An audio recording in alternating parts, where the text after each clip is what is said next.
सुनील चव्हाण नावाच्या एका शेतकरी दादाने हा प्रश्न विचारला आहे की डोंगराळ भागातनं ओढाला आलेले जे पाणी आहे ते विहिरीत घेतले, तर ते जर ड्रिप इरिगेशनमध्ये वापरायचे तर त्याच्यावर काय उपाय करावा. तर बघा, एक तर जे जमिनीतनं पर्क्युरेशन पाणी होतं ना, तर हे नैसर्गिक स्वच्छ होत असतं.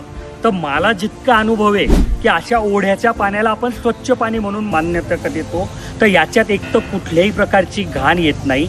तरीसुद्धा ते पाणी जर तुम्ही विहिरीत घेतलं आहे आणि जर तुमच्या विहिरीत कुठल्याही प्रकारचं शेवाळं नाही आहे, काही तिच्यात वेगळ्या प्रकारची घाण नाही आहे, तर तुम्ही त्याच्याबद्दल चिंता करू नका. त्याला साधं स्क्रीन फिल्टर किंवा डिश फिल्टर, की ज्याला आम्ही सेकंडरी फिल्टर म्हणतो, त्या फिल्टरचा उपयोग करा आणि हेच पाणी डायरेक्ट तुमच्या ठिबक किंवा स्प्रिंकलरला वापरू शकतात. तुम्हाला वेगळ्या कुठल्याही प्रकारच्या फिल्टरची गरज नाही आणि तुम्ही कमी खर्चामध्ये हे काम करू शकतात. ही माहिती तुम्हाला होती का, मला कमेंटमध्ये सांगा. आणि असाच ठिबकविषयी, स्प्रिंकलरविषयी तुमच्या मनात जर काही प्रश्न असेल तर कमेंटमध्ये विचारू शकतात. ताबडतोब उत्तर पाहिजे असेल तर तुमच्यासाठी आम्ही एक सेवा चालू केली आहे, विनामूल्य आहे. सकाळी 8 ते संध्याकाळी 6 आमचे इंजिनियर उपलब्ध असतात.